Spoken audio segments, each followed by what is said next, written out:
And we are back from the break.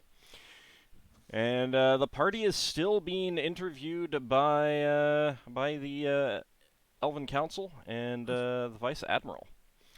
Um, so she has solicited a lot of information about Chthon space, kind of definitely with an eye. Like you'd very obviously be able to pick up that it's very much a case of if they decide to send a ship there to scout it out and kind of get the lay of the land, figure out what's going on.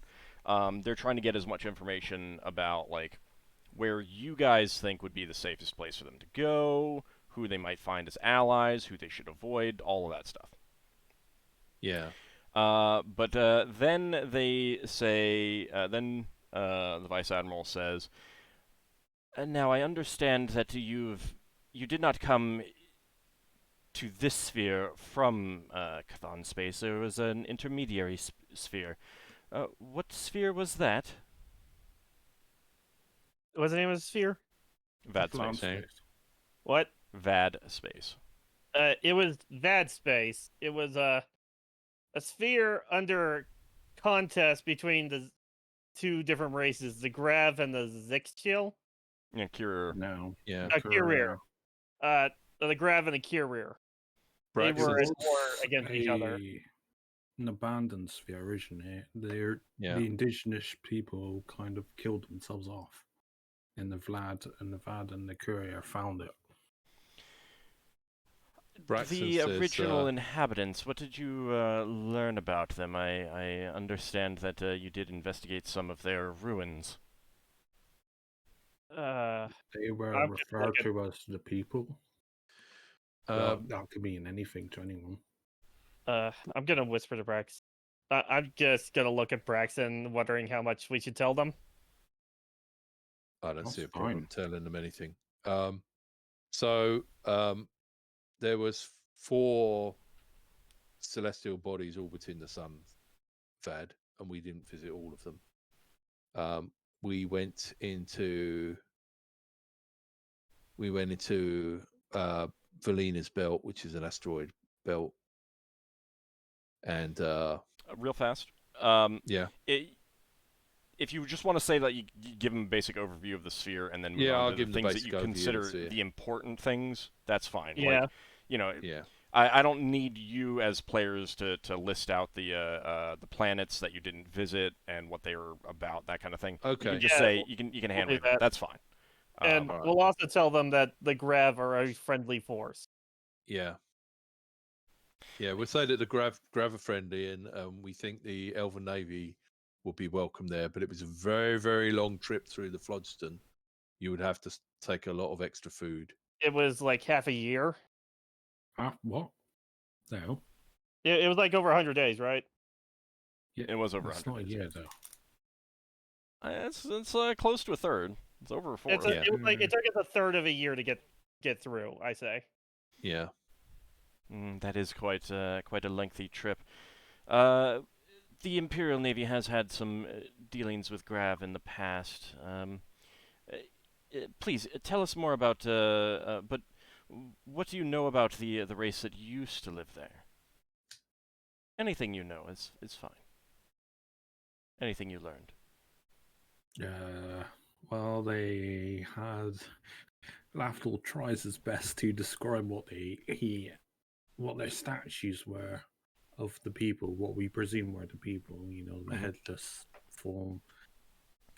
Tries to describe, a little bit about them being a theocracy or something, a religious theocracy, and that they had a schism or a fight, and there was a virulent plague that basically wiped them out or caused them to turn on each other. I guess essentially we just made use of the resources that were there to skew the favor and for the Grav people, because they were losing that fight and the Courier were completely hostile and they just want to enslave every other race that comes into their domain.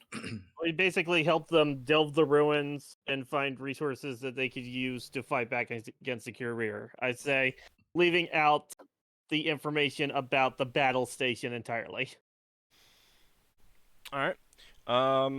So they'll solicit some information about the Grav and the Courier in general. Mostly, like the Grav information that they're interested in is just mostly about this particular group, what your kind of dealings were with them, what your impressions are, what you think they're like, how they would react to if an elven vessel entered their sphere, that kind of thing. And then they want like. Having heard you describe the situation with the Courier, they want information about like what their fighting capability are, what what kind of battle tactics they used, and you definitely pick up like an impression that this is like, okay, this is a potential threat we need to be aware of. Let's get the information that we can, that kind of thing. So I'll tell them about. Yeah, go ahead. Sorry. No, go ahead. I'll tell them about their ship tactics, how they combine ships to make them stronger. Mhm. I'll also tell them Yeah. about some of their battle tactics when we fought them on ground. Yeah, We Braxon didn't was. see any wizards though. We only saw priests and fighters. They don't have wizards, it seems. It's mainly priests. We did fight several of them, and we had helped the Grav basically repel them from the sphere for the most part. They seem to enslave anyone that's not a career to work for Like them in their fleet. Miacc, but no negotiating. Yeah, Yeah, no we were- negotiating. They just want to enslave people to They're work for them. zealous. hmm We went to quite a lot of effort when we first met them to not get into a hostile situation. And they And, ignored us entirely and came Yeah, at us anyway. they were. Well, they weren't Uh, going to kill us outright. They were just going to enslave us. Yeah. No, they were death adamant sentence that there. they were gonna. They were adamant that they were gonna take over our Enslave. ship. Oh yeah, Uh, yeah, that would have been a death sentence. But it, What I using the words of Courier themselves, on their notion, it's illegal for anyone else to be in space. yeah. They believe that they're the only race that should have Spelljammer capability, and any other race should be their servants. Yeah, I'm not sure that all Courier have the same views, but these Courier were basically just trying to take over everything in the sphere. Well, we didn't encounter anyone else, and it seems like their No. deity gave that object to them. I don't know. Yeah, I don't know, but Lafdul's, certainly this faction. And one thing I noticed about their tactics was that they were flying ships in a formation where one ship would encounter someone, and another ship would catch up, and then a third ship would catch up, and a fourth ship would catch up. like And how- then they would combine together into a much stronger vessel. So if you were to get into conflict with them, what would happen is you would meet one of their ships, and then another ship would join that ship every few minutes. So you would get overwhelmed eventually. So your recommendation in such a situation would be either to flee or try to take them out as quickly as possible to prevent them from this combination? Yes. Probably yes. Yeah. That is I mean, quite fascinating. Even if you can bait one of them to leave their direction of travel, you might be able to have a one-on-one fight. But if you tried to board them, what will happen is other ships will turn up to aid them. If you're meeting the same group using the same tactics. And Even one ship is decently powerful, but once they swarm and then start pooling their ships together, it's near impossible for a single ship to take it out. Well, the small ships are not that powerful, but when the 3 ships combine to the bigger to the big ship, that's powerful. But a small ship is still more powerful than most small ships that we've seen. Well, there's only like a 20, 30 ton ship, but wasn't it small? Yeah.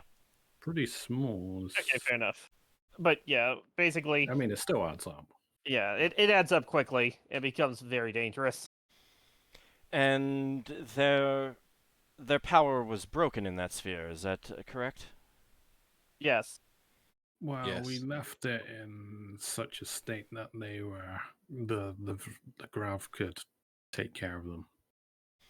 So you see no immediate threat from these Kirir on our sphere here. At least not from that sphere. They Not from them, you know. not from the ones in that sphere. We don't. They had come from another sphere. We don't know what the situation is like in their home sphere or where that sphere is in regards to yours. The Grav also had reinforcements from another sphere that we didn't know where from, but that had taken them quite a long time to get there as well. Though for strangers in that sphere, but for now it seems that the Grav have ownership of it. Well, what we know about the Grav is that they do spread out and look for mining opportunities, and they all seem to have connections back to their original homeworld, but they have never presented any sort of military threat that we've encountered. We have not. This is purely from our historical encounters. We have not encountered them in quite some time, in this sphere at least. But they have been generally fairly passive. Gravs were quite peaceful and friendly. Yeah. They were quite helpful in the sphere, and I'm betting that if you were to visit the Gravs, what space they would be willing to establish trading agreements. Yeah, I think so. It was more of a war of survival on the Grav side. Yeah. Yeah, I think the Gravs would be pleased to see you. That is good to know. That is good to know. You have an alliance between you two. They seem to have preferred to be neutral, but the Courier forced their hand by actively attacking them in force. Yeah, they were just trying to mine. At minimum, they would be interested in most likely to form trade agreements with you. That is good to know. We may be interested in sending an emissary to them. Thank you for that information. One thing to bear in mind about the risks from the Kira is they didn't have the poem that we had. That's the only way we were able to find this sphere. So the risk of them finding the same Floodstone River as we did is quite low. Yeah, the Gravs mentioned that they didn't know that there was a flow river where in the direction we needed to take. That is very good information. Thank you. Now, you are just passing through this sphere. Yes. Correct? Yes. Yes, we are. We will discuss the nature of this blood star and see if we can help you to locate it and get home. Would you mind if we sent a ship with you when you leave? No. If there's an elven presence or a path that we can take to reconnect to the wider Elven Imperial Navy, that would be most valuable to us. We would not mind letting one of you follow us. I'm sure. I don't see any reason why you couldn't come. It would actually make it more likely that we would be able to safely find the route home. I'm sure the Imperial Navy in our area will be most pleased to see you, and they'd be very happy that we brought you with us. So, of course, one suggestion I would give for the ship you send when we go, since we don't know exactly what the space is between this and our known space is, you might want to send a ship that is able to disguise or remove the signs that it's Elven Imperial Navy and has mixed crew. We will take that under advisement. And possibly have immense food stores, because it could be a very long trek. It was like we said, it was over 100 days to get here from Varspace. Yeah, well, we were thinking of maybe trying to look for some work here to earn enough money to buy food stores. Well, But- we've got things to trade and sell if there's a Yeah. friendly port to sell stuff Yeah. at. Yeah. Yeah, I'm just recommending to the Elven Navy that whatever ship they bring with us, it should have ample supplies for its crew, because we could be in there in a flow river for maybe even a year for all we know. Yes, that would be. That is definitely something that we will be considering as well. Thank you very much. Now, you have this retired officer with you. She indicates Nemeriel. Do you mind if we ask her some questions about the disposition of the Imperial Navy as of the time that she left?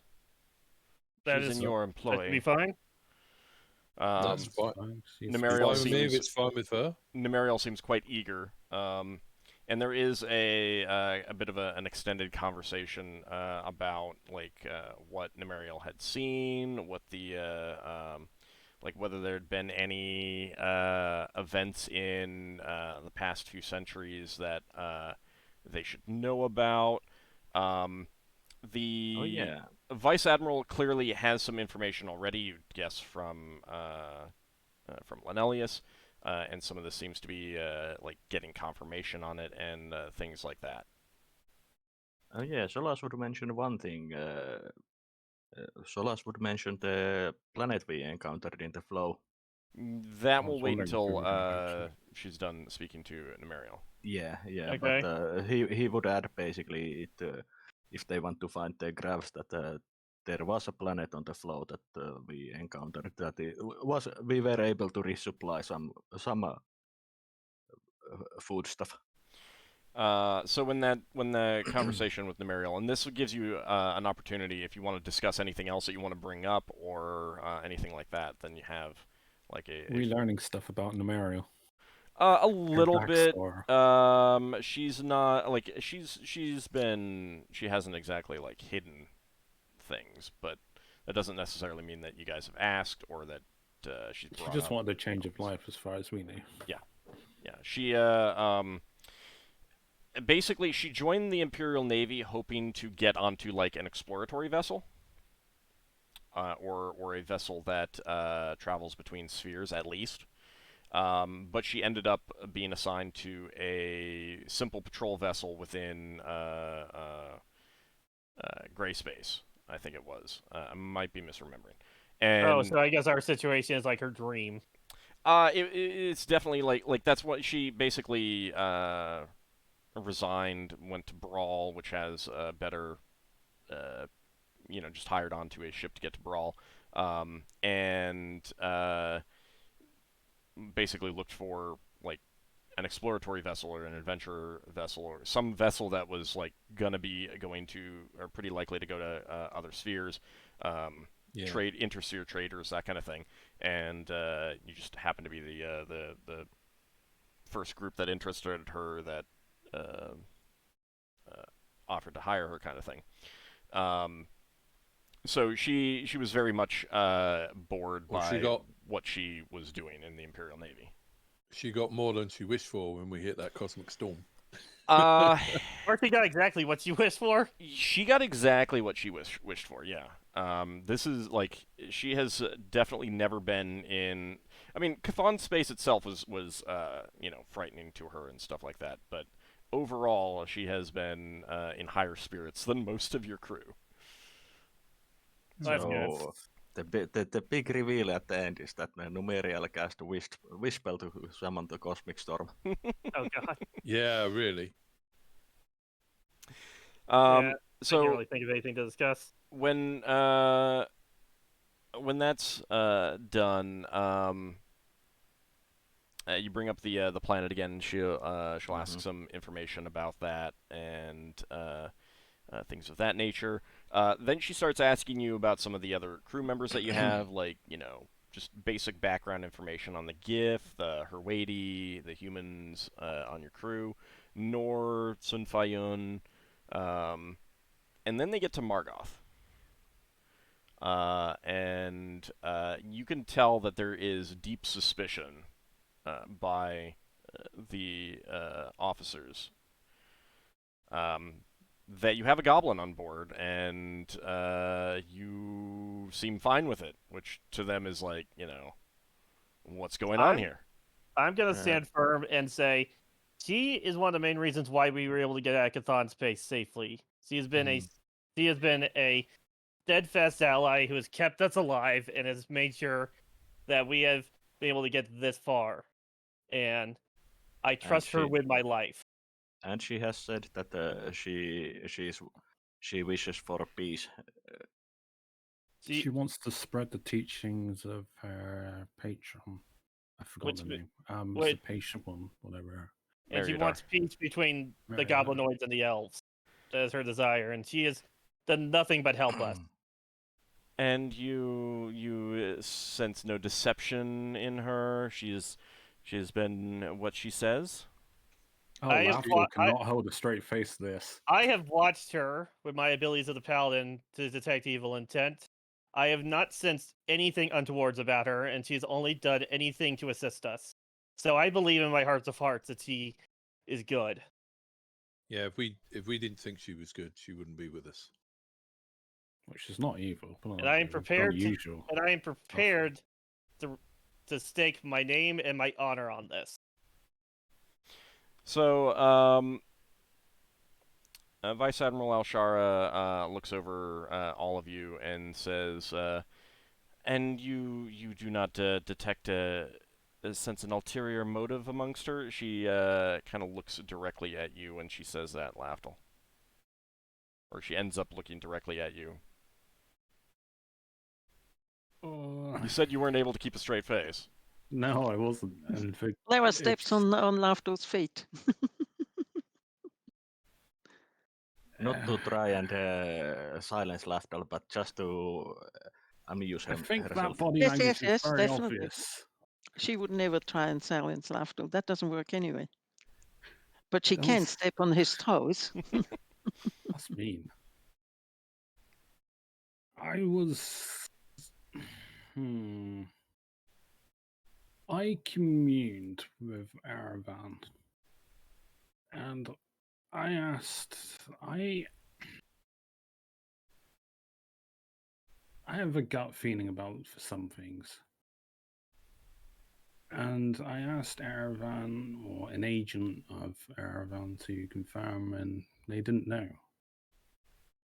I mean, the gods are, and obviously their servants are not perfect, and they don't know everything.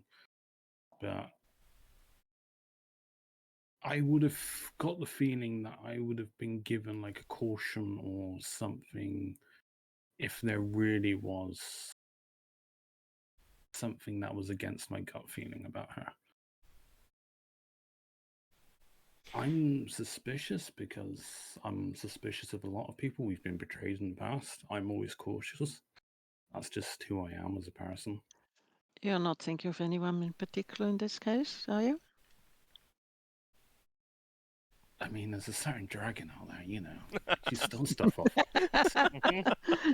But certain dragon that you are engaged to.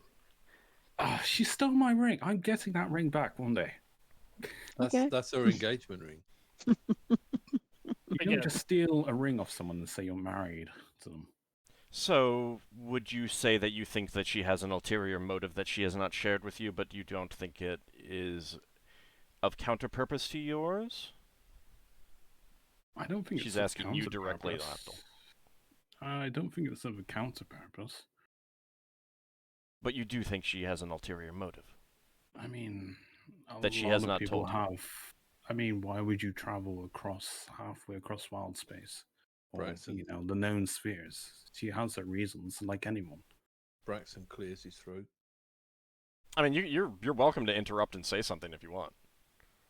Well, he's waiting for Lafdul to finish, but he clears his throat. Yeah, no, he's got something to say. I'm keeping it vague, but that's just people make what they will of what I said. I mean, you're also the captain, Braxon. You do have that right to basically just jump in and just say enough. Okay, well, Braxon will wait for Lafdul to get to the end of the sentence and say, I believe her motivation is to make sure she can get to goblinoids and prevent the unpleasant goblinoids from taking control of them and bullying them into a harsh society. She wants to spread the teaching of our... Yeah. In other words, she's her faction that we met. They just want to live their own lives and not be ordered to fight other races or commit piracy or anything like that. And I believe her intentions are to find people and to create a just society that lives off their own merits rather than bows down to dominance by some unpleasant religion. And Leva adds as well that she's helped us in so many places, and she's helped us with so many problems, and she's just one person. Leva doesn't really care what her ulterior motives are, if there are any. She doesn't understand missionaries, so she doesn't care.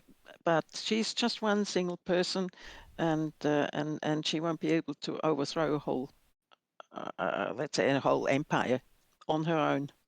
Yeah. So I don't You'd care. be surprised how... Solas does point out that unlike most goblinoids, she was against mistreatment of mongrel men and other people that were enslaved.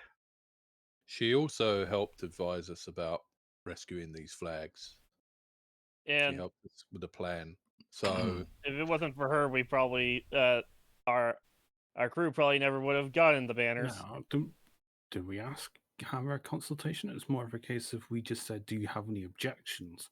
And she was just like, as long as you don't kill anyone, we'll start a fight. Yeah, I think she gave some consultation. No, I don't think she had any like scrying. I used the scrying potion. Oh, then never mind on that. But I'd still say, through her actions and through her willing to assist us and through everything else, I have no reason to believe that she is a threat.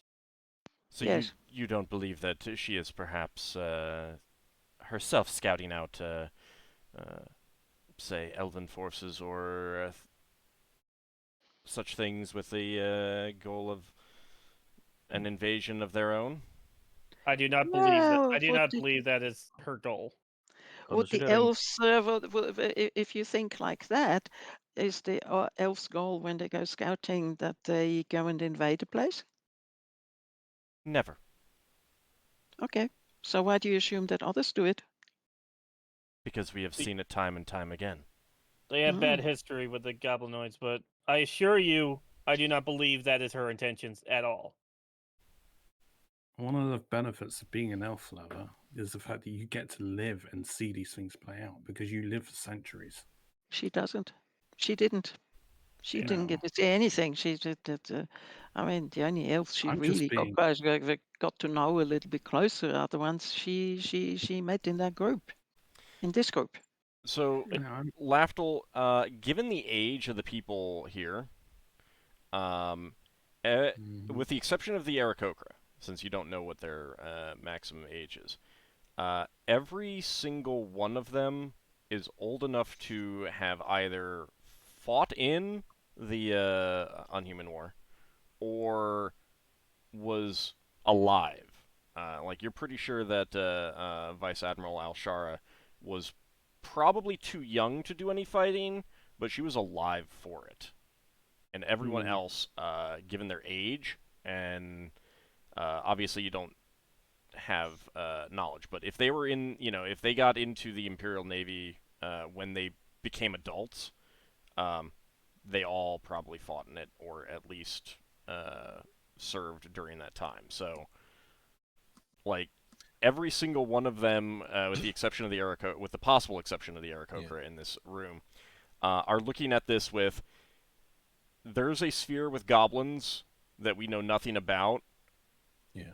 It could be happening all over again. Braxon says, I can see why you would be suspicious. And I have to tell you, we've been involved with several groups where unpleasant people have tried to infiltrate in with us and then have tried to betray us. And she would have had plenty of opportunities to help people try to capture our ship. Our ship is a ship unknown in their sphere, and it's a fairly new ship, and our ship would have been quite useful. The designs of our ship, if they could have taken our ship apart and reverse engineered it and made lots of battle dolphins, that would have been quite useful to them. So if she had ill will towards us, then why lead us to a pool of freedom fighters? Why lead us to other places? Why pass up on those opportunities to lead us into an ambush where we would have all been murdered already, and our ship would have been in the hands of these goblinoids?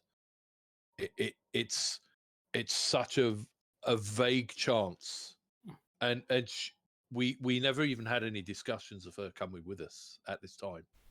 So there was no promise that she could come with us at the beginning. So the prize of our ship was right before her, and she could have just led us into a big ambush, and she didn't. She helped us. Thank you for That's your why- assessment and thank you for your candid Yeah. assessment. So I of course I appreciate your suspicion, but that's why I'm certain. No person that we've worked with who's betrayed us has managed to keep up an appearance of being a friend for this long.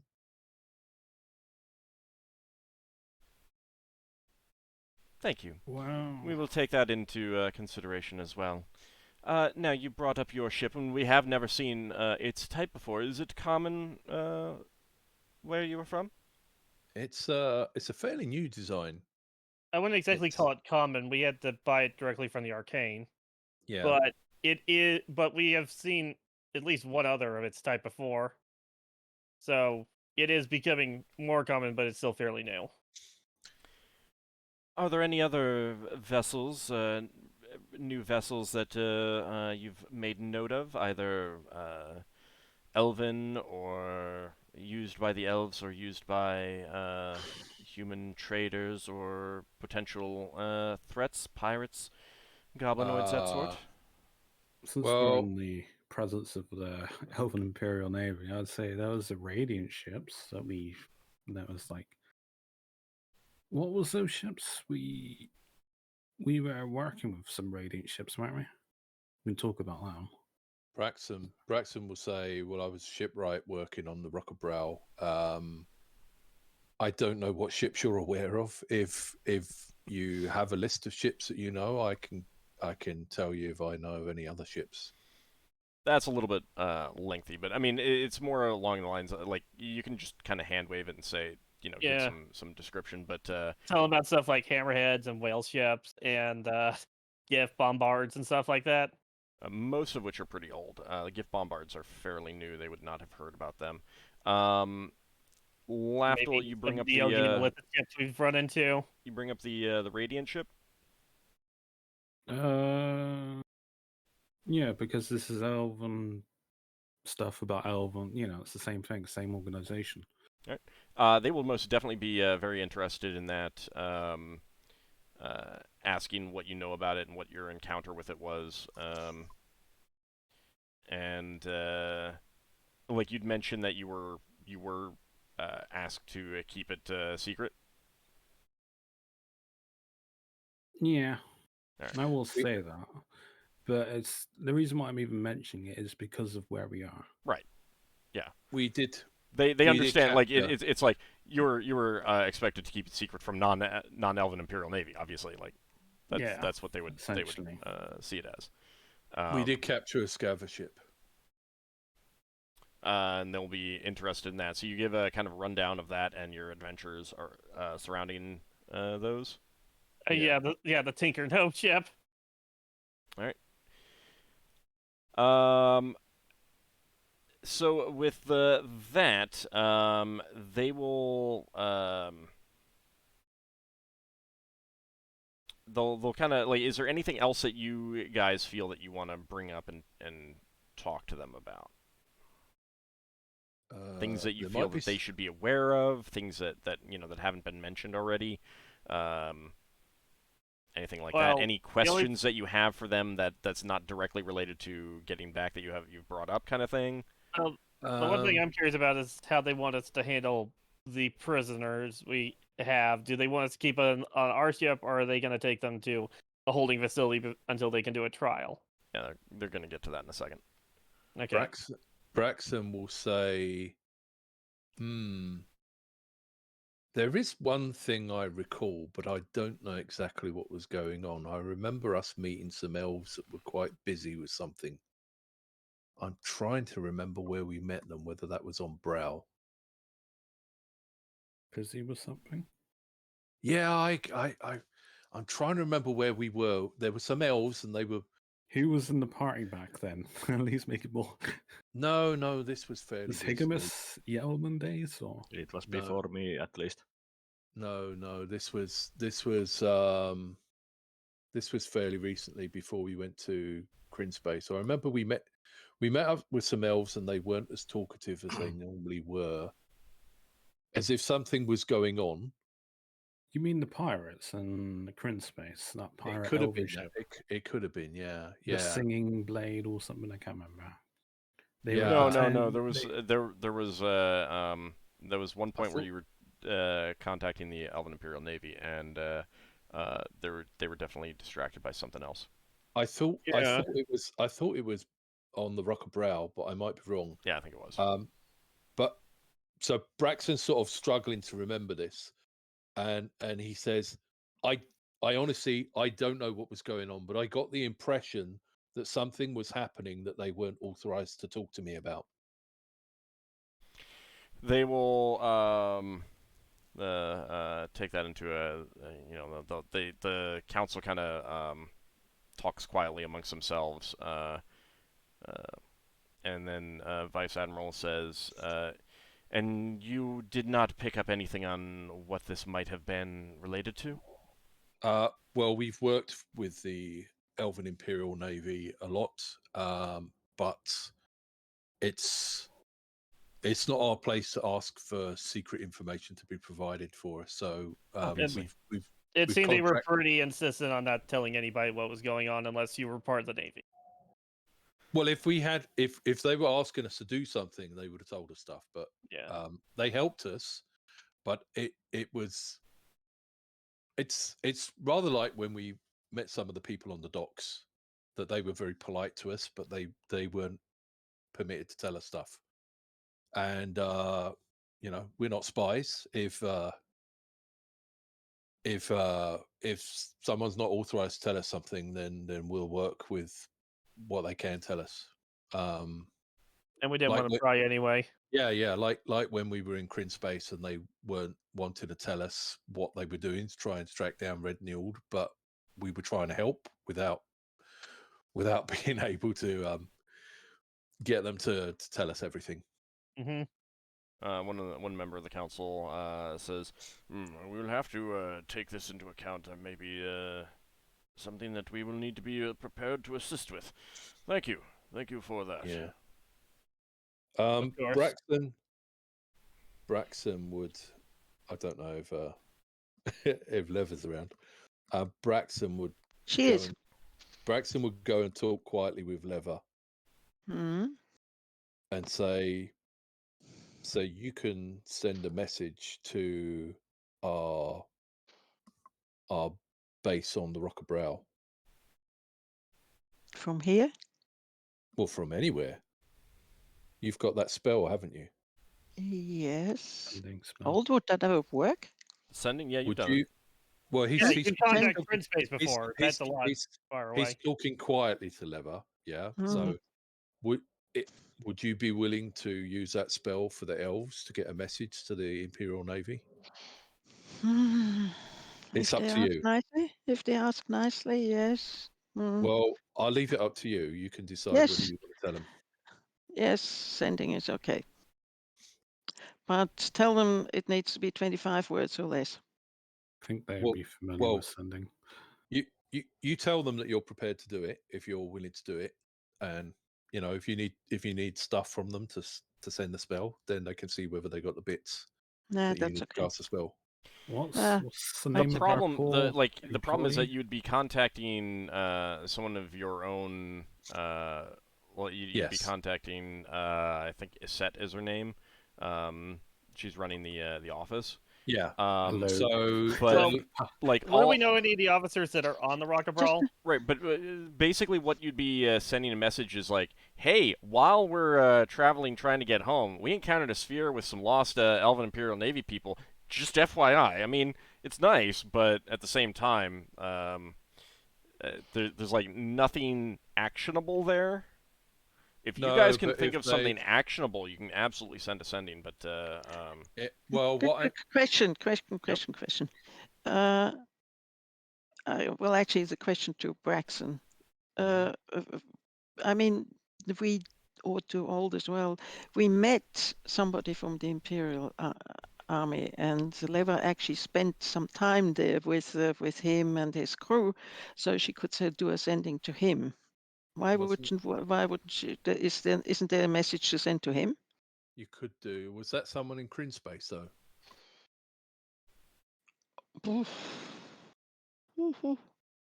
I forget whether.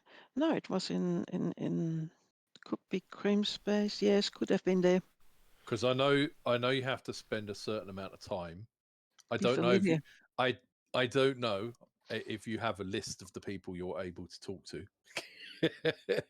No, but they're not actually that many. The lever has to be familiar with them. There has to be Yeah. a certain familiarity. So, what was it? Okay. She spent about 1 day with those guys. at this point I don't remember. Might need to refresh my memory So afterwards. I think it was half a day to a Yeah. day. The And but again, the issue is like Right. what exactly are you sending? So Like if there's nothing actionable, then there's an element of what's the point? if we don't okay. return, talk to the Elven Army.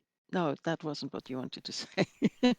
What I was going to say is if Lever is up for it, which is set down to her, she didn't seem too keen on them earlier. If Lever was up for it, then we could ask the elves if they have a code that they could use to send a coded message through her to someone they wanted to get a message to, so that person can send a coded message back if there's a coded message that's short enough. I think you know what. I think they do that anyway. If we can offer them, what we can offer is that Leva I'm sends a message to sends a sending to one of the Imperial Army people that she has a contact with, and if they want to, they can send a message. She's yeah prepared to do that. She's also prepared to memorize enough that I mean she hasn't memorized it, so she's prepared to memorize enough that we can actually send a message home too. yeah. What I was specifically wondering is, and again, it's down to whether Lever wants to do it and whether the elves want to do it. They might have a code signal that says who they are. You know, like some sort of Yeah, but elven equivalent of the Enigma code or something. I'm sorry, but if they do, it's not on us to tell them to use it because they're going to use it anyway. If they Yeah. have codes, then they have a code. They know what it is, and it's not on us to ask them So because they'll yeah, use it anyway. if you want to make the offer, that's fine. They're not going to immediately take you up on the offer, in part because there's an element of like what's actionable here. Yes. Yeah. Yeah. Without a route home, there's not a whole lot that they can do, and once you're gone, then they can't make any more contact. So it's What Lever will and does offer to them is that she spends some time with them, and the ship that comes with us should be able to send some messages back if they feel like it. How about that? They will take that into consideration as well. One thing that I would say is that you probably have been sending irregular messages to Iset at least like updating. Like you probably would have sent a message Yes. We're not dead. shortly before To make you. sure, Yeah, so she yeah, knows that we're not basically, dead. yeah, She that you're shouldn't not tell the dead. shop. That you're not dead, and like before you left Vad space, just like, all right, we're about to enter the Phlogiston. Don't know when we're going to be out. And then, I mean, there's a kind of an element of if you're not out within like 6 months, chances are you're dead. Yeah. Yeah. Because it is like the likelihood that you would have enough food, water, and air in general to make a trip like that is pretty low. So Even with our plants. Yeah. I think So then, once you got into this sphere, a few days after you got in, you would have done a sending just to let her know that you're Yes. in a new sphere, kind of thing. Definitely. Still alive, still looking. I think what Braxon would say is, do they have any spellcasters that know that spell that could come with us to talk back to them? They will Or be taking that any- into consideration when they Or send. perhaps spellcasters that can learn the spell off They- Lev if they- she's willing. It's a common That's spell. yeah, that's well within all of the things that they will be taking into consideration. Yeah. Okay, there's think there's one it- thing But Leva would have sent to our to what's her name? Is it? Is that yeah? And that is have a look into Bloodstar, what it is. That's super. One thing that like to a certain extent that kind of suggestion to the Elven Imperial Navy, Braxon, is kind of like hey, when your soldiers are leaving, make sure they're wearing their boots. You know, the boots appropriate to the environment that they're going through. So if they're, you're going to an Arctic, make sure they're warm boots, and maybe they need wellies if they're going to be wading through swamps. It's that kind of thing. So it's like It's obvious.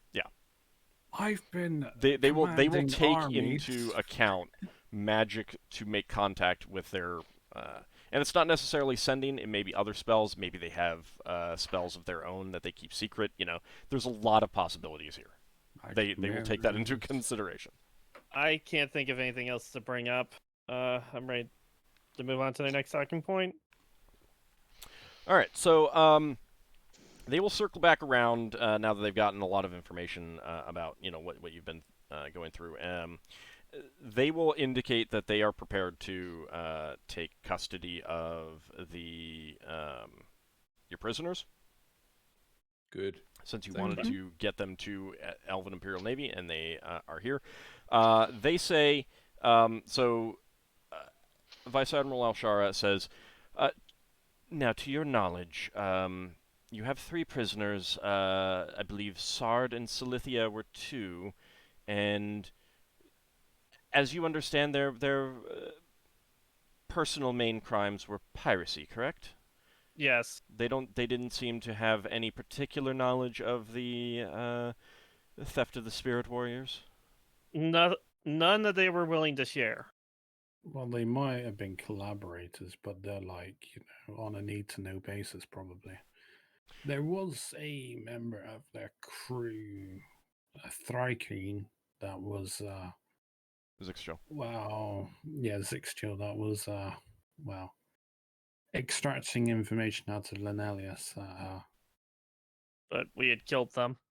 Yeah. She And would Well, say, we did not find the what was it, an orc or something? yeah, we told them the orc got away. yeah. Uh-huh. And She there was another one. What would you call it? Saria? This lizard guy that when we killed it exploded into electricity. Oh, that There was seemed the to be an orc. officer. They were the Draconians of Corinne. Yeah, it was a draconian or whatever it's called. It seemed to be like an important officer as well, and it Looked like kind of exploded into lightning. Weird half-dragon humanoids. I don't know what you call them. That's Lafdul's explanation. Probably Yeah. accurate as well.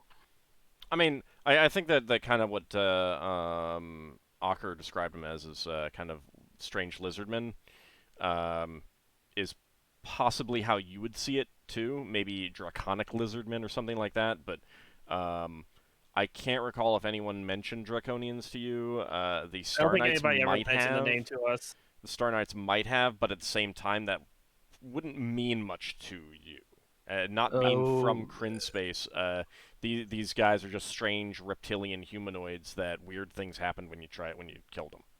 I think the other groups mentioned the general information about them, how they appeared semi-recently and such. Oh, So I also. Oh, real sorry. real fast. No, it's okay.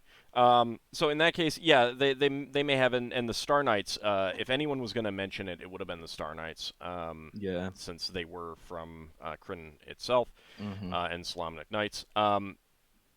Like you'd be passing on, like, to a certain extent, what you've got, like a game of telephone going on with this, to a certain extent, with like they said something like this, and you might not be remembering it properly. All of these months later, you only encounter them once. So the only real questions that the elves would have at that point is, like, kind of trying to get an impression of like gauging the threat level from these. And then when you kind of make it clear that they're as far as you could tell, extremely rare, and located only in Kryn space, they'd kind of be like, okay, that's not really something we need to consider right now. I'd bring up that the woman, I forget her name, is has a strange thing about eating. She wasn't eating most of our food that we tried to serve her. It seemed like she was starving until we were able to eventually get her to eat good berries. She may have something She strange eats with her rocks. diet. She eats rocks. Your white shirt friend. That's well, being that we gated in from the outer planes, told us, well, what did he held up a rock, and mysteriously enough, when we've been giving her rocks, the rocks have been disappearing. She seems to eat rocks, so keep that in We've mind. Never encountered a creature that looks like us that eats rocks. Yeah, so we're still very confused about her. Yeah. We will take that be- into consideration as well. To be Thank you. honest, I was concerned that something might be going on in grey space, but Lanalius didn't want to talk to us about that, and I haven't pressed it. But I'm sure he spoke to you about that sort of thing. Yes, he has given us appropriate and restricted information. Okay. But, and with Red Yord, I've already mentioned the whole. He seemed to have been able to bond with one of those spirit warrior things because he piloted it and fought with it against us. Yes, indeed, that is quite worrying. As it stands, the crimes that this Silithia and the Sard have committed, piracy and conspiracy against the Elven Imperial Navy, do carry capital punishment. If they are convicted, they will be executed. Those same crimes, and much more serious on Red Njord's part, have the same sentence, but given what he has done, that sentence will be delayed until we can figure out what he knows about it. That is fine as long as he gets the trial. Oh, he will be tried, most assuredly. And those trials will be held very shortly once we can convene the appropriate tribunal and secure your testimony. Of course. He is family, but that does not excuse his crimes, and I'm honor bound by not only my own personal honor, but that of the teachings of Tyr, that I have to see that justice is done. Yes, we understand that perfectly. We would probably we will be taking custody of those prisoners ASAP, and a tribunal can probably be organized within a handful of days. If that is acceptable to you. That is fine with me. Okay. I think that there are no further things that we need to discuss at this time, but we would like to get copies of your charts, and we have some publicly available charts that we can share with you as well. in case those help you. Sounds leave good. that to my captain. Who should I deal with on the matter of charts? The Lieutenant Aralor steps forward and says, "I will be your contact with the Imperial Navy for the time being." Okay. Have you got several people that can copy charts? You can get several charts off of us. Oh, most certainly. Very well. So with that, it seems like your interviews are wrapping up, and unless you have anything else that you want to bring up. Yeah, one question. The prisoners, are you going to want us to bring the prisoners to you, or are you going to come to us and collect them on the deck of our ship, or what? We will be deal with that? we will be sending an armed party to collect them shortly once that gets organized. Okay, well, be careful. They are very dangerous. Oh, indeed, we will be. All right. Then I think that's all. All right. They thank you for your time, and Lieutenant Aralor guides you back to your ship. You see that a few members of the Starlight's crew are also being led away by another elf. Probably to something similar, but the direction that they're taking is different, so you kind of guess that it's probably not with the council itself, but just some like intermediary officers who're just going to kind of get information out of them, since they don't seem... It's not like... They don't seem to have any real highly urgent information or anything like that. Yeah. When we get back, I'm going to check up on Margot to see how she's doing. Make sure that none of the elves are being like mean or anything. Everyone's been restricted to your ship for now, so she's been just staying in her cabin. She will seem cheery, but she will indicate that unless there's some need for it, she will stay below decks, because she definitely is getting the impression that there is suspicion being cast her way from anytime she goes up on deck. And when I meet she her, seems very understanding about that. I'll let her know about the meeting and everything, and let her know that I told them that she was somebody that we can trust, and that she shouldn't worry, but I'll have her back if anything happens. When we're on the way back, Braxon will talk to the liaison officer who's with us and say, we've not really finished our business with the Starlight. We met them in the Floodstone, so they said they were going to be selling some stuff and then maybe giving us some compensation for food we gave them. And I don't know whether they want to carry on with us or whether they want to find somewhere here to stay. Oh, yes, they have informed us of that as well.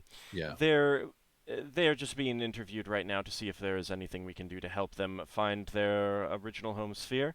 It is possible that the name has changed over the years, or something of that nature. Yeah. Are they familiar with the Empire, whatever Empire they were named? I forgot. No, we had not heard of it. So far as I know, we have historians and archivists who are checking right now, but it is not one that we currently have contact with. Anyway, what I was basically getting at is it's not urgent. It's this stuff dealing with the prisoners and all that is far more important. But this is something we'd want to settle before we left. Absolutely. They are not prisoners here. They are here because they are accompanying you. Yeah. Well, we don't know whether they want to carry on accompanying us or not. So we'll need to find that out at some point. Yes, should you ever wish to visit with them, you can either signal or make a request of an officer that will be standing by who can guide you over there. Yeah, I Solas, think Solas would perk up at this and say that he would be wanting to visit them, since he would want to ask so many questions about their culture for his studies. Reminded of how out of place they are and all the repressed memories of everything they've lost. I mean, yeah, you can definitely Solas can definitely head over to them and visit with them and like just try to get general information about their past, their history, and stuff like that. Ask their myths and folklore Mm-hmm. and such. So you get back to And your share ship. his if they are willing. You get back to your ship. You'll probably want to wait until Yeah. because their captain was one of the ones who went away. So Yeah, you're going to want to wait till Yeah. the elves finish chatting to them. yeah. Yeah, No, of course Solas is waiting, but Solas just perked up the notion that he could visit them. Yeah. So Lafdul, you will also be informed that should you want to pay a visit at any point to the Elven shrines on the Crown Base, you simply need to ask, and you'll be I guided there. definitely will. But you'll be basically asked to prepare the prisoners for the handover. Yeah. Is there anything that you wish to do as you prepare? I don't think we're going to do anything like offer Newell the last meal because we don't want the prisoners to be Oh, that's smart. aware. Yeah, but I mean, they've got a few days at least before anything happens because there has to be a tribunal. Yeah, and also the last meal would most likely come from the Elven Navy. Oh yeah. What I mean is we don't want to tip off Red Newell to the fact that he's going to be handed over to the elves. It would be kind of obvious. Yeah, a load of. It'd be obvious when it's happening. No, it's not. It's obvious beyond that because they do not have soundproofed rooms. Mm-hmm. You can't keep secrets like that. You're docked with elves, like that basic element. They would just be able to overhear. Right. I'll keep extra watch over their rooms to make sure they don't try anything while we wait for the tribunal. Yeah, I think we have until we hand them over, we have as many cards as we can. Mm-hmm. And On I'll be active at duty. the head of those guards. I mean, Lafdul and me could just cast was it Sacred Guardian on guards in there. The guards are going to be coming to pick them up within like an hour, so. Well, I know what Braxon's going to suggest to the person who's escorting us back to the ship. Yeah. He's going to suggest that they come and collect each prisoner individually, so that if they try to stage a breakout, they won't be able to all try and escape at the same time. I mean, it's the military; they know. They'll take that into consideration. Yeah. Yeah. All right, so you get back to the ship, and I'll request at least help with the escort to just make sure, for my own sake, that nothing goes wrong. All right, they will take that into consideration as well. Solas asks if there would be anyone in the Elven Imperial Navy here willing to give him general historical information about the sphere. Nothing secret, of course. Just he's interested in the culture and people here. They can definitely do that if you want to be with Braxon when he's going over charts. You can kind of have a conversation about that at the same time. Mm-hmm. Leva would be interested in seeing whether they have mages around with spell books, so we could exchange some spells. That is something that they will check on the rules about. They're not sure if they will be allowed to do that. Oh, chicken. Yeah. If they are willing to exchange spells, Solas is also willing to exchange. You just got to get Lenelius to do it. Then you just trade with Lenelius. So, you get back to your ship and immediately organize like your GIF and your dwarves to be the guards for your prisoners, keeping them in the cells until the elves arrive, and they arrive within an hour, and they arrive in force. Hey, Levo. There are at least 30 warriors coming, all like fully armed, armored, everything like that. Hmm? Yeah, go ahead. What are the Lafdul. spell components and material components for teleport? Teleport. Do you Yeah, expect me to know this? you should do. You've done it several times. Yes, but that's... Oh, gosh.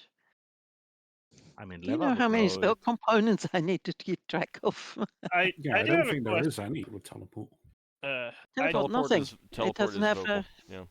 I do have a It's only question. vocal. What kinds of arms and armor do they have? Like, are they wearing chain or plate or what? And what kind of sword? They're wearing elven mail and wielding longswords. The best male. So Yeah. have they agreed to Braxon's suggestion of moving one prisoner at a time? They have decided not to. I mean, if there's 30 well-armed elite soldiers, I think they should be able to handle them. Are they going to allow me to help them with the escort? Plus there's an entire Not ship and on the base. their ship. Okay. The reason why I said Well- about the teleport was because I'm pretty sure their mage, our prisoner mage, is powerful enough to have cast it.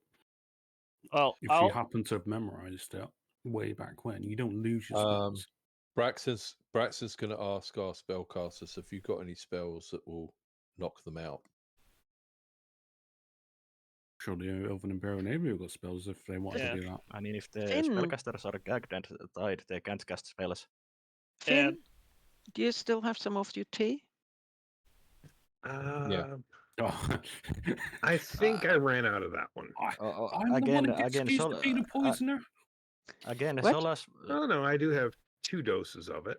Solas would point out that if their hands are tied and mouths are gagged, they can't cast spells. Yeah. Since I'll make- vocal and somatic components would be prevented.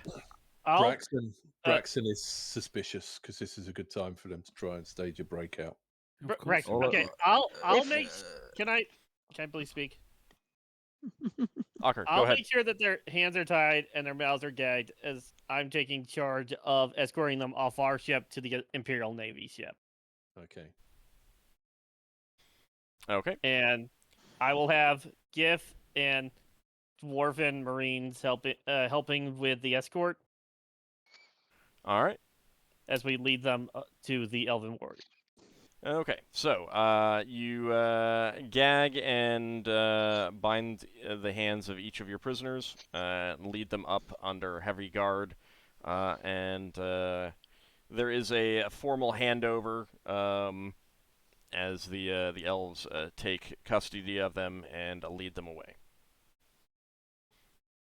Good. Yay, prisoner free. So, yeah, I mean, one thing I will note is that literally every moment up until this point was a much better time for them to try to escape.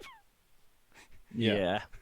It's pretty hard to escape when you're docked inside enemy base.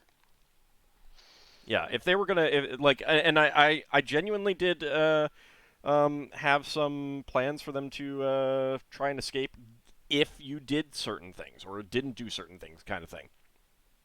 But you did a really good job of keeping them secure, so they had no opportunities to, and situations where they might have tried something did not arise. So, well, the other people who tried to rob us could have let them out. Right. Well, and that was Yeah, something that was definitely in that's- my mind when it happened, and it was something that might have been tried, but things didn't work that way.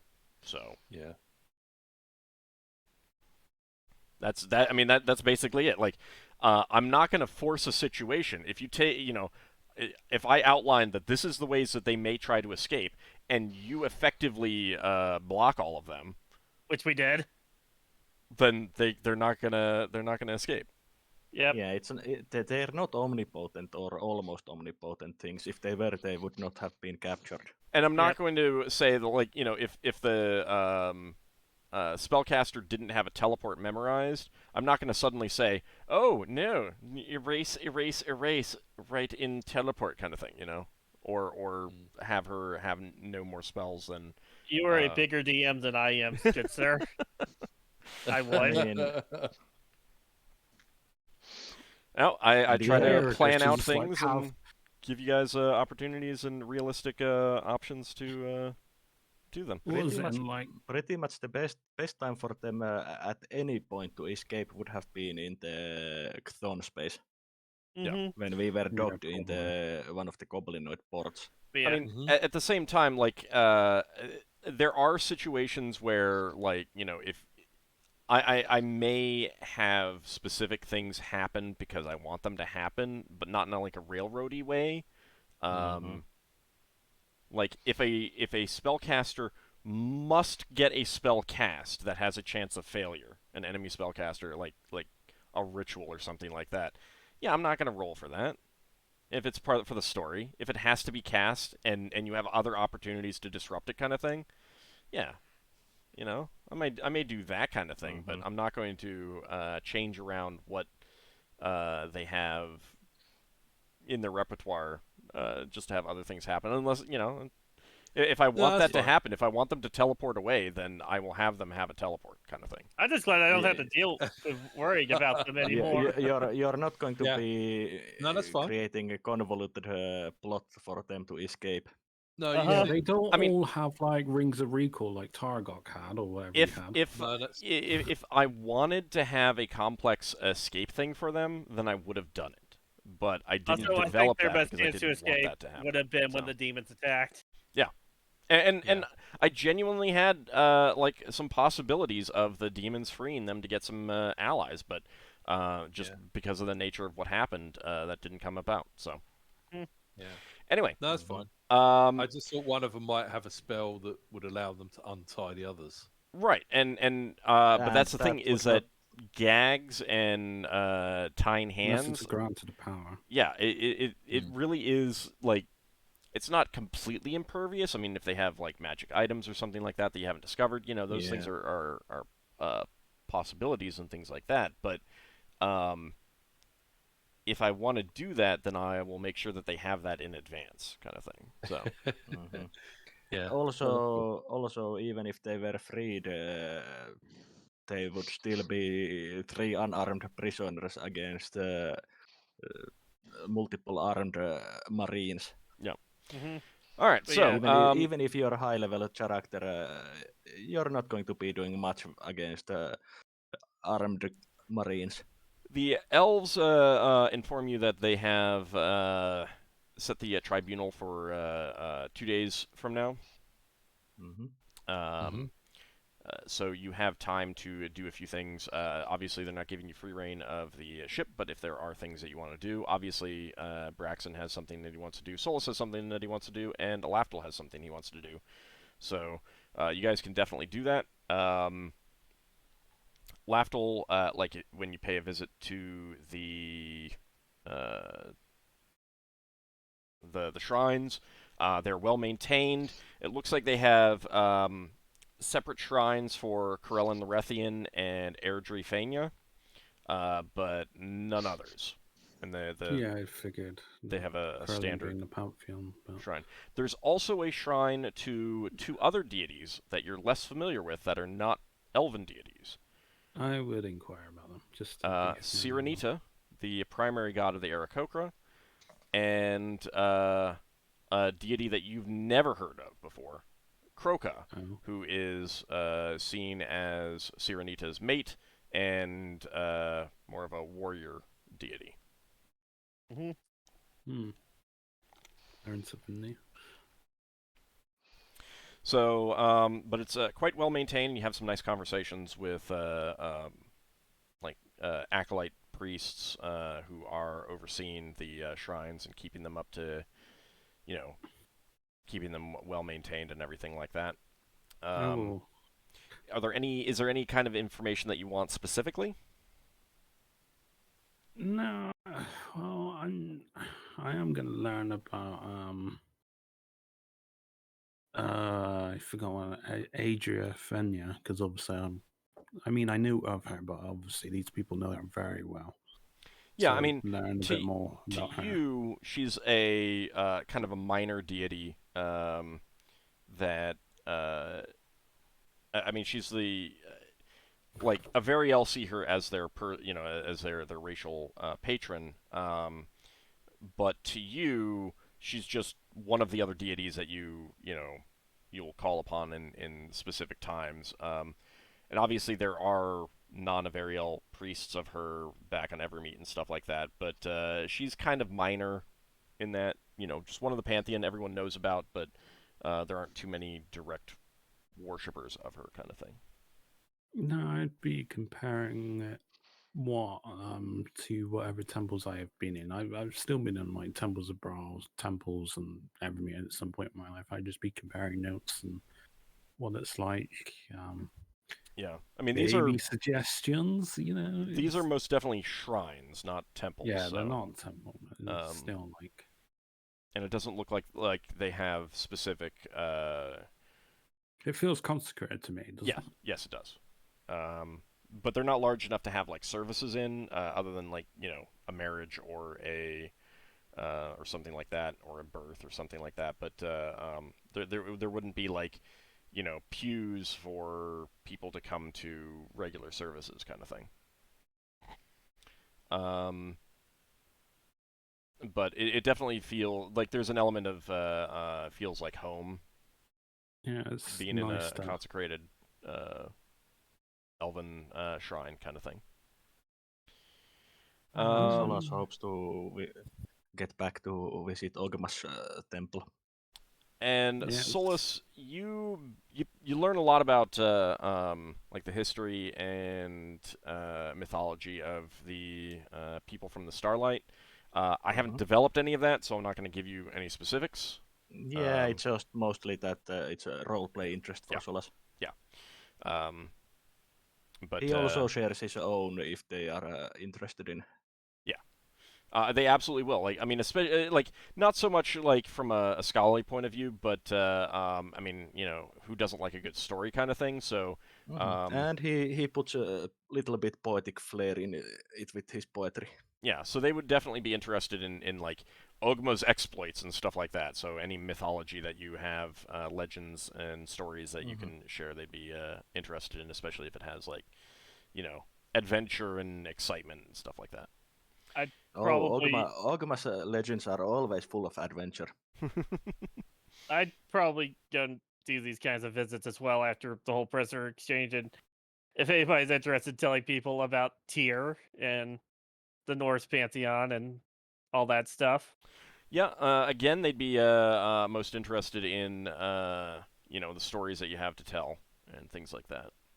Yeah, Solas would be taking notes of their stories. Quite a few stories of Thor going out on adventures. Oh yeah, that can be told about, and Loki causing problems, and Tyr just trying to make things work.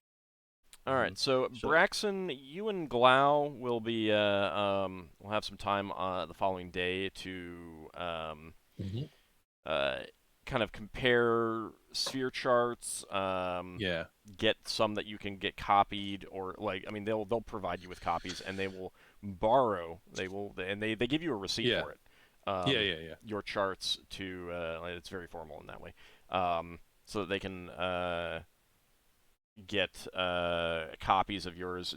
Number one, to see if anything matches up, to see if and if they get back to that area, they'll already have charts for it and stuff like that.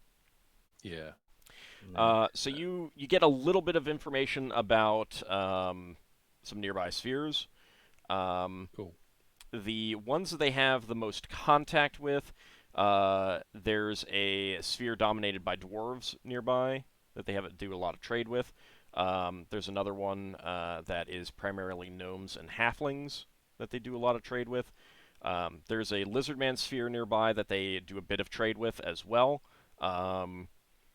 And they do a little bit of trade with a nearby sphere that has a number of empires and kingdoms ruled by genies who are ruling over humans. but there's some strained relations there, so they don't do a whole lot of trading. They are aware of some other spheres that they avoid, that they don't have trade relations with, and stuff like that. There's a sphere nearby that has groundling humans that have no knowledge of Spelljammer. They're basically in like the mixture of the Stone and Bronze Age, and they have not made any contact with those with them yet. Yeah, one thing Solas would be doing during his time. Let me go through these first. Yeah. There's an isolationist sphere of Thrycreen that they don't have much contact with, and they've basically been politely told not to come, not to visit. Right. There is a very dangerous sphere with multiple beholder nations constantly fighting. Oh, I know where we're going then. no, we're yeah, not. of course, naturally. Hopefully not. And there's a nearby sphere that is dead and lifeless. The sun is burnt out, and the planets have like very little remaining life. Only things that don't need sunlight to live, kind of thing. Right. There's evidence of ancient civilizations there as well that they occasionally send parties to, but the planets themselves tend to be very difficult to explore and very hostile, both from like an air perspective and things like that. It's difficult to breathe on them easily. Braxon asks if there's undead there. There are indeed, but there's also a lot of like things that feed on dead and decaying matter and insects and things like that, and fungus and things that just doesn't need a whole lot of light. There aren't any obvious like civilizations, no civilizations of undead, or do any like of them sound like they're anything to do with that poem? No. Right. So maybe we've got another sphere with a different river. Yeah. Your guess is that the sphere that you may be going to is one that they're not aware of. Okay, so basically with their person and with Glau, Braxton's going to be making like a shared map with us and them of basically like drawing up the crystal sphere we're in and constellations, sort of like a sketch map. This river goes to that one, this river goes to that one. Yeah, and with the goal of and then well, the goal is when we figure out where the other river is, and us and them are gonna go find that river. Okay. We'll be sharing that information with our navigator and their navigator and all that. All right. And possibly it'd be kind of like us charting the ways to get here. Yeah, this is basically Braxton trying to sort of plan how we're leaving and all that sort of stuff. Well, without knowing where the portal is, there's not a whole lot of planning for you to do right now. Oh yeah. No, I understand that at that stage. What I mean is this is the initial conversation that Braxton will be having with the person we're working with. Yeah. When you do, like, there is some possibility, like, you pick up a subtle bit of, like, they may know what the Bloodstar is referring to, but there's definitely, like, reluctance to mention it and bring it up for some reason. Yeah. But there's, like, none of the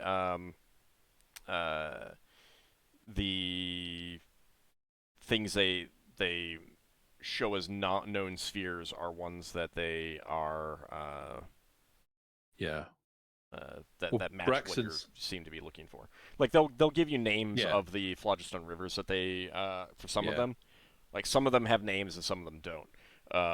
And none of them are the Shadowed Path or anything that might be similar, like the Dark Path or the Path of Shadows or anything like that.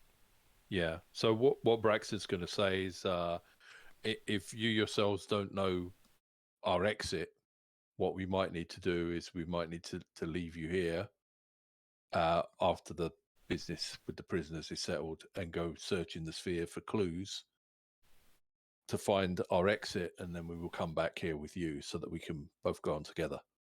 But as of now, and he points to this circle with the lines that he's drawn, as of now, this is what we've got. We don't have where we need to go. Yeah. And if you don't know where we need to go, we can't take you home yet. So that's kind of the sort of conversation he's having with the other person. Just to be straight, we don't know where we're going. You don't know where we're going. We're not leaving yet. So, given that, you do get a chart of the sphere that you're in, and you do get the names. So I am going to, on the map, I'm going to reveal them all. That's good. That means if I write it down, I don't write all the wrong spellings. So the sun itself is called Azrael. The air world that's not terribly close right now, but is orbiting out of the in a further out orbit than Krokaroth. That world is called Remnal, and the cluster of asteroids that follow after it are known as Remnis's eggs. And they are colonized. They'll mention that there's some ports of call there and stuff like that. Remnal itself is also has some ports. It's full of birds, obviously. There's like large fluffy plants that float through the air that can sustain buildings and stuff like that. Cool. And that's what a lot of the things are built on. Krokaroth has the two moons. You're orbiting the moon Darethal, which is a live world below you. The other moon is an Earth flat world size B, and that's Airdrath. And there are primarily elves, Averiel, and Aarakocra on that one. They do not tell you much about the live world that you're orbiting. Right. There are the things orbiting the eggs. Was it Remnal's eggs or something else's eggs? Remnis's eggs. Remnis. Remnis.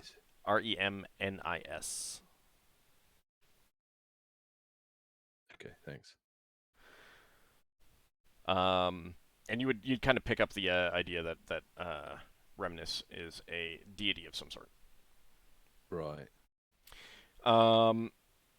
The water world Thalakor, right here. That does not have much in the way of permanent settlement. There are no permanent landforms. Occasionally, plant life will come together into a big mat that ships, like ground landing ships, can land on for a time. So it tends to be a place where ships go to like do fishing and stuff like that. Yeah. But Braxon there's will ask very little in the way of permanent settlement. Braxon will ask the elven officer if they've seen any aquatic elves down there. If there are, they don't have any contact with them. Okay. The innermost planet is called Sirol, and they will warn you to avoid that one. It has no atmosphere. It's a flat water world. I can't see the names on the. Yeah, I was just putting it in right now. That one is extremely dangerous. The water is extremely hot, and it is likely to like damage your vessel should you try to land there. Right. So be very, very careful should you go there. So far, they haven't discovered anything of interest there. So that's that. The most populated planet is Arikal, which gives the sphere its name, Arikal Space. And that is a size D Earth body. What size was Cyril? Sorry, I don't have that. Cyril's size F. So it's very big, very wide.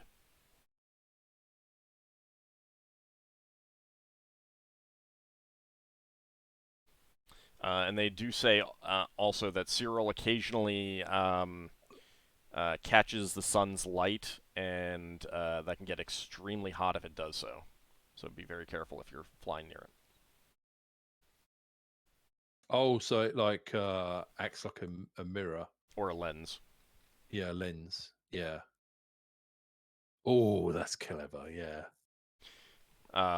It generally is only nearby kind of thing, so but you do just have to be very careful, and it is extraordinarily unpredictable. So it's a very dangerous planet to go to. Yeah. Arikal itself has many nations. The most prominent of which are Aarakocra and Avariel realms. You learn that normal elves are not native to this sphere. Right. Every normal elf in the sphere is descended from Elven Imperial Navy officers and crew who were stationed here in the past after discovering it.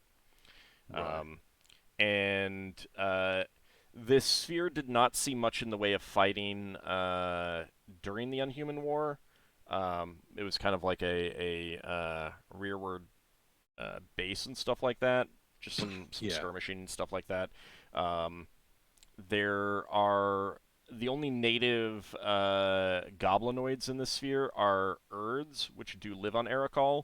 There was some attempts of contact between the goblinoid fleets and those Urds, but the Elven Imperial Navy forces put a stop to that pretty quickly. Yeah. After losing contact with the rest of known space when the Phlogiston rivers shifted, and basically, like, they all shifted. Everything that this like all of those spheres that they gave you were all things that they have discovered since things shifted. Right, yeah. Now, some of them they believe were stable beforehand, kind of thing, like, and they just hadn't discovered them. Yeah. But they don't know a whole lot about all of that. But they've basically lost contact with everything else beforehand, so all the normal elves essentially were stranded here. Yeah. And that is one reason why Aarakocra are in the Elven Imperial Navy here. They just felt that they didn't have enough forces. Yeah. And the Avariel and the Aarakocra had enough of a, like, they were closely aligned, always very friendly and stuff like that. Yeah. So it just the Elven natural. Navy, the Elven Navy works with Haddersy and other people elsewhere. Yeah. You have to get the numbers from somewhere. Mm-hmm. Yep. Braxon's going to ask their navigators if they've tested any theories for the movement of the Phlogiston rivers. Nothing that they've like. There hasn't been anything that they've discovered like as a reason. They believe it's just the spheres are drifting. Some of them have stable connections and some don't. And unfortunately, it is. You generally only discover that a connection is unstable when it no longer takes you where you thought it would go. He's going to say it might be worth having a conversation with the officers on the Starlight about this Solaris Empire, as they don't seem to have heard of you, and you don't seem to have heard of them. But if things are shifting around, it's possible that some of their spheres might reconnect with this sphere in the future. Yeah, they're planning to go over there with their navigators when they're done with you, kind of thing, or the next day or something, that kind of thing. Yeah. About how long ago was it that the river shifted? So it was near the tail end of the Unhuman War, so about 300 years ago, give or take. Right. Damn. So they have been out of contact with the main Elven Imperial Navy for 300 years. Are we like the first people then? You were the first Elven Imperial Navy, like people with contact with other Elven Imperial Navy forces that they've encountered in that time. Yeah, this could be quite the. Again, they have Solas would contact. be They have contact with other spheres. They're just not ones that have any knowledge of the Elven Imperial Navy, kind of thing. They're not part of what you would consider the known spheres. Solas would inquire both the Elven Imperial Navy and the Starlight if they have heard of the Seekers in these near their spheres they know about, or if not the name of Seekers, then the name of Company of the Orb and Sword. They do well. They don't have any contact with Seekers here, but they're aware of them. Like someone would be like, yeah, that's in our archives, and no one on the Starlight knows anything about them. Do you have any information if they have any presence in the nearby spheres? They do not. Ah, pity.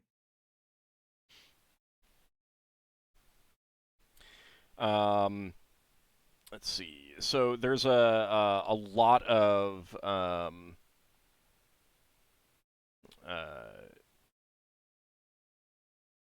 like nations on Erekal.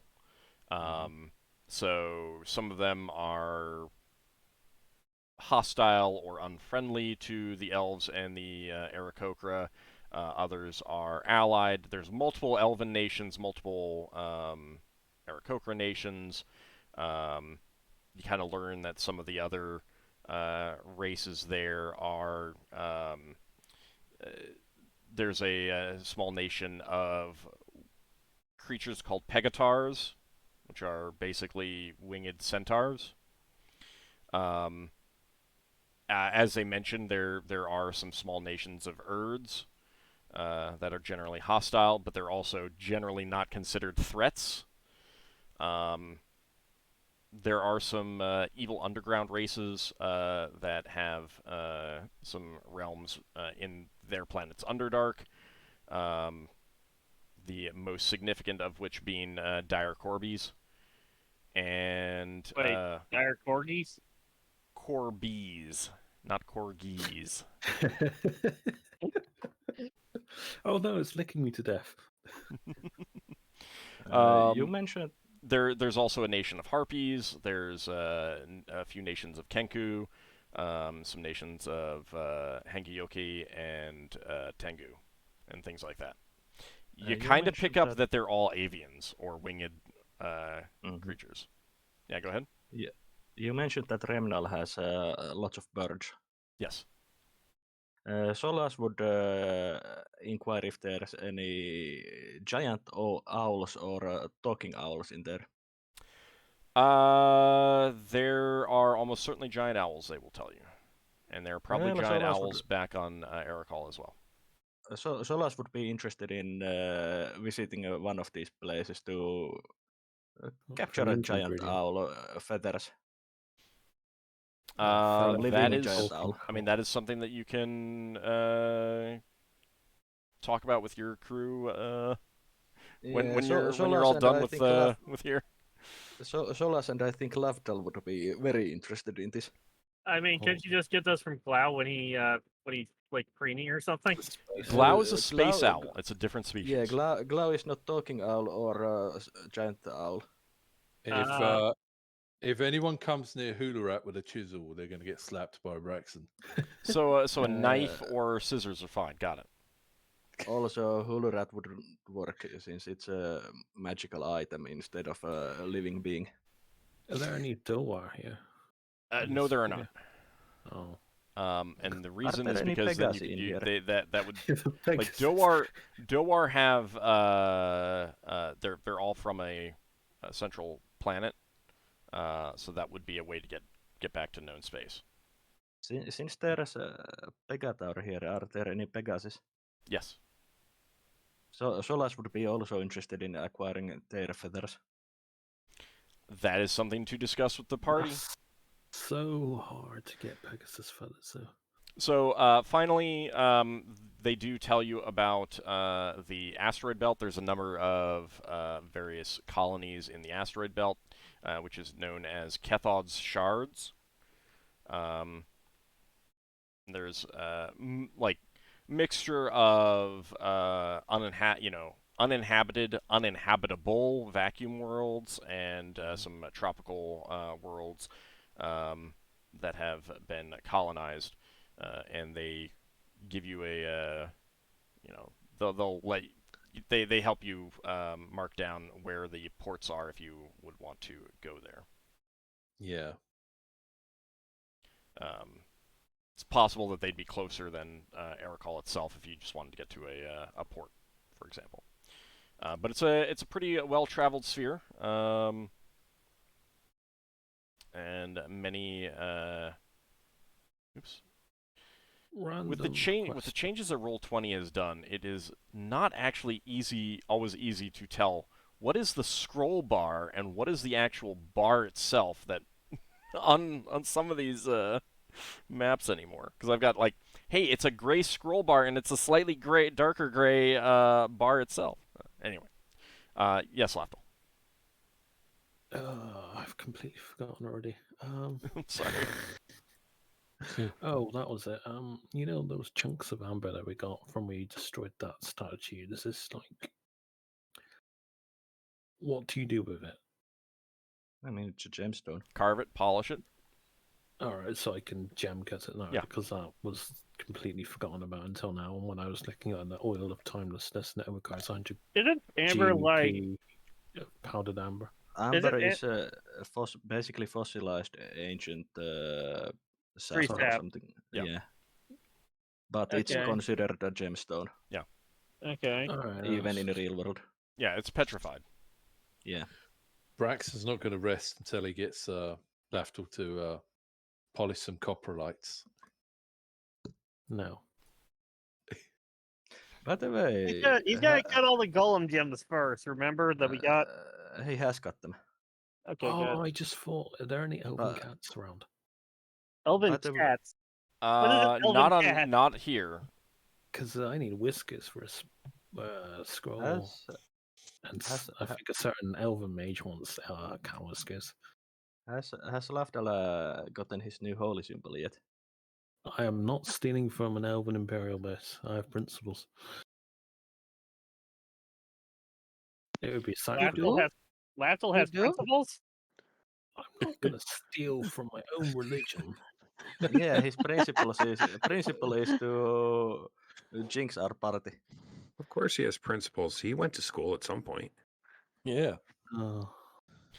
So, like any of that stuff that you want, I would recommend wait until it's like, all right, now we're moving on, and we need to decide where we're going, and you can choose to visit places and try to get information about where you might find things like that. But you might want to focus on getting once you've figured out how to get out of this sphere, like where you need to go to leave, then you can start thinking about side trips.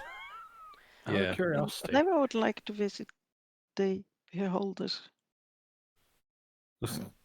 Okay, why? No. They're Never not feel laughing kinship with Luigi. beholders. I mean, I interrupted. I Finn, understand. but I understand that beauty is in the eye of the beholder, but maybe that's not the right time. If the poem tells us that we've got to go through the beholders, we'll visit the beholders. I think we should retire at that point, because this sphere is pretty nice. apologies to Finn. I interrupted him. Finn would just like to inquire if there are any known elder treants in the sphere. If I can get There hold of might be any- some. There might be some back on Aracol. Aracol itself is heavily forested, but also very mountainous. The trees tend to be very tall, The mountains tend to be very high and with steep sides, lots of ravines. Interestingly enough, perfect place for things that can fly to make homes. Oh yeah. So there are Lafdul. forests there. Whether there are any elder treants, that's something that's they would not be able to tell you for sure. There are almost certainly treants there, though. I mean, the only way you can tell a treant's age is by counting the rings. Or asking. You can ask too. That's allowed. You don't have to cut them down. Solas would point out to Lafdul that considering how much there's avians and how many things here has wings, we might find also those winged serpents. What about a few crows? Crows are meant to be quite popular. They like Lafdul. I don't know why you're scoffing, Lafdul. Oh, it's just trauma from past experience. I still have a mental image of Lafdul followed by several little gifs. Miniature gifs. Okay, I can't stop laughing at Halt's response to what I said. Do what? I'm laughing uncontrollably because of how I'll responded to what I said about counting the rings.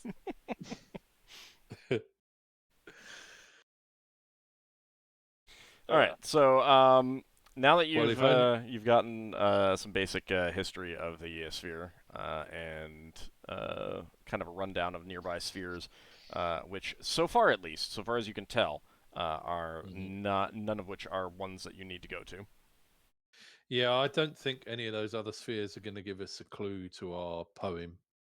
I think the answer's going to be somewhere here. Yeah.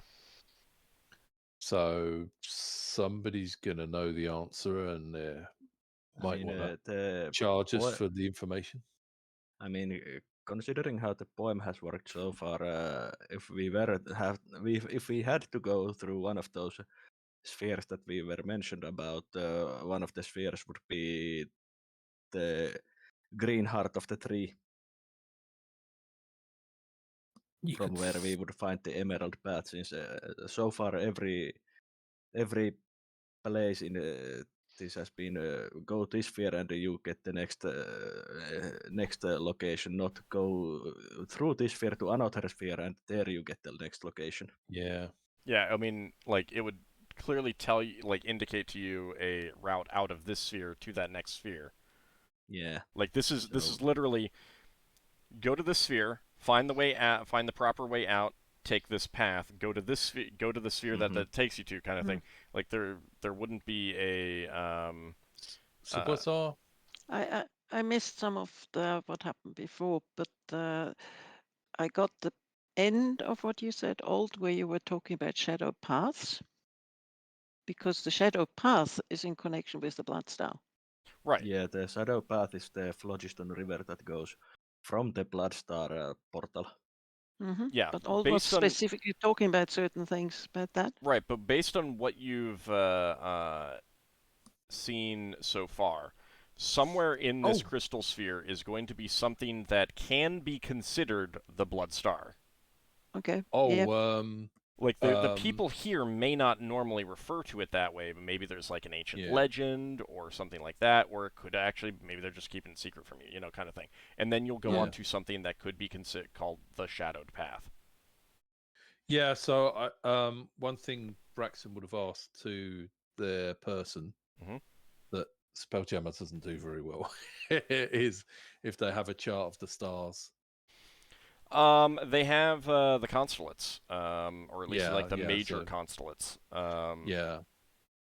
And I mean, there are things like the one that you came in through, you recognize as being the Raptor. There are other ones. There's the Leaping Fish. There is the Tumbling Mountain. There's a few different ones that appear to be like they're humanoid or humanoid bird-like, creatures.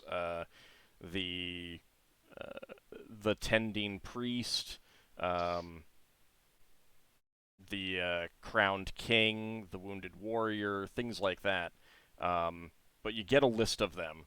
Yeah. And some of them, well, every single one of the other spheres is associated with a constellate. And you learn Yeah. that each of the constellates essentially guards, like, each of the phlogiston rivers that they know about, is associated with a constellate and a constellation, and Right. all of them have some sort of payment that's required to leave, Right. to get through Mhm. Got the you. portal that they control.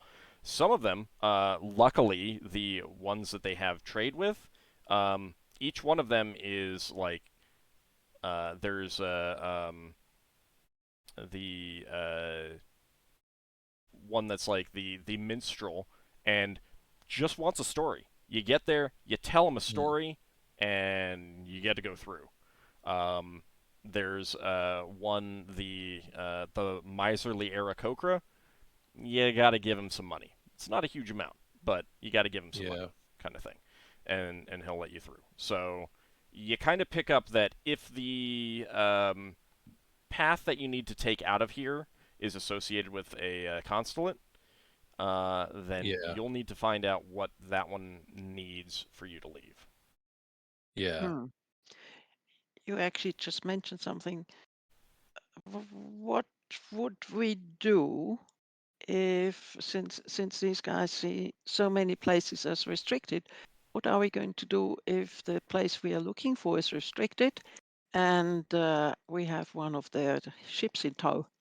No. We'll have their ship in tow when we leave, Yes, exactly. not when we Well, explore the sphere. If it was restricted, they wouldn't tell us where it is. well, Since we're I'm thinking that most likely they will give us some task to do while they search for the information to make sure it's not classified. I mean, Uh, so Mhm. real fast, like they can restrict you from like a port, like a port that they control. That is like, this is our military port. You're not allowed here. Or a planet, Mhm. they could say, don't go here. It's dangerous. We quarantined it. There's disease. That kind of thing. They can't say don't go to a consulate and try to get out. Okay. I mean, they could set up, ships that to guard it, if they don't want you to go out that way or something like that. But that's the best that they could do in terms of like restricting it. I mean, everything, Right. like every kind of restricted is just a case of if you do this thing, we will fire. There's a chance that we fire on you, kind of thing. That's what restricted Mhm. means. Yeah, Ockar. I know it's overtime, but there's something I do want to ask. I wanted to ask if they had any armor smiths I can talk to. Not here on the, like, they don't. Um, uh, all of their armor is brought up from the live world below. That you get the impression they have the facilities here just for doing basic repairs. If any substantial repairs is needed, then they just replace the suit and send the one that needs repairing down to Darethal. That I'll ask for a recommendation for any like very skilled armor smiths down on the planet that I could go visit. There will be armor smiths on Erekal and a number of the colony worlds. The problem, this has to do with the Ankeg shells. Okay, shells, the boule hides, and the dragon scales. One problem is that a Variel and a Variel can only wear very light armor. Elven male is fine. but it also needs to be specially made for their bodies. Aarakocra can't wear any armor, so, like beyond like specially designed leather armor kind of thing. They just can't fly with it. The normal elves can wear stuff like that, but given the nature of the environment, there's basically no one who does heavy armor construction in this sphere. Okay, what about for the who lay things for shield? Yeah, they might be able to help you with that. Okay, direct me to a guy who's like really good at shield making. Yeah, but that'll basically be like when you figured out everything and you're ready to either leave or explore, then you'll have time to do stuff like that. Yeah, okay, that's fine. All right, so they will inform you that the following day they are ready to hold the tribunal. And that is where we're going to wrap it up, and they're going to be wanting some testimony from you guys. Okay. All right. There are cats aboard the ship. None of them appear to be elven cats. Oh, Question. But there may be other. But there are elven nations. There may be elven cats there. There was a question. Sorry. Yeah. About the tribunal and testimonies. Will we be role playing that? Certainly some of it. Yeah. Just to basically make it so that we are prepared for next week. Mm-hmm. Just one thing, Braxon would have at one point he'd have asked an alias if there's going to be a handover ceremony for the flags. Oh, yes. And I should make a note of that. No, that's cool. But I don't expect we'll have to do something. It's just he would tell anyone else that was involved in the rescue of the flags, do you want to come? The flags will be formally handed over. You know, there'll be some formal words, and then we'll come back to our ship. Yeah, they'll do that after the tribunal's taken care of. Yeah. Okay, so XP wise, that is going to be 8,000 XP for Finn. 9,000 XP for Solas and Leva, and 10,000 XP for Braxon, Ockar, and Lafdul. Woohoo! That's a lot of experience. So 9,000. Yeah. Is that for finally completing the Red Sea Hordes quest? Handing them over, doing all the role-playing with the Elven Imperial Navy, choosing what you wanted to tell them, what you didn't want to tell them, getting information out of them. I mean, it's basically everything, you know. Gotcha. There was a lot, but yeah, I mean, you almost like that whole Red Njord thing is almost entirely wrapped up. Oh, thank God. Then you get to figure out the Spirit Warriors part. Yeah. Luck. One step at a time, right? We have no leads on this. We have no leads on the Spirit Warriors. We're probably never finding them. Yeah, you gotta get back to known space first. Yeah. Friend space most likely, and I mean there was that powerful wizard. Some things are best left for other entities like Elven Imperial Navy. Question on that: was there anything we found on Red Njord that might have been a control thing for the Spirit Warrior he was in? Not exactly. He does have some odd scarring that Ockar did not recognize. That was new and does not appear to be from like. Well, that wouldn't help with weapons. Our detector. No, I just thought if he had like a control pebble or something, we might be able to use that to track down other Spirit Warriors. Anyone with the healing proficiency would be able to say that he probably had some sort of surgery of some kind. They did have a Zixtiel, so. Yep. Did you have a question, Lafdul? Yes, whether or not the Vice Admiral wanted to ask me about what I knew that I wasn't willing to say in front of the other players. Oh, right. Yeah, she would have. We can either roleplay that out next time. Yeah, the next time. Yeah. All So I've we'll really do enjoyed it because I've not been forced to fail any Flodgson navigation checks. that. So it's not my Yet. fault. Well, no, there'll be no Flodgson navigation checks for quite some time until we find our way out. There actually weren't any rolls at all this time, so you know. Yeah, no ones. All pure role playing. Hey, All I right. didn't need to use any rerolls, Yeah, that's true. which is good because I don't have any. Yeah, that's true too. I think that viewers should give me more though.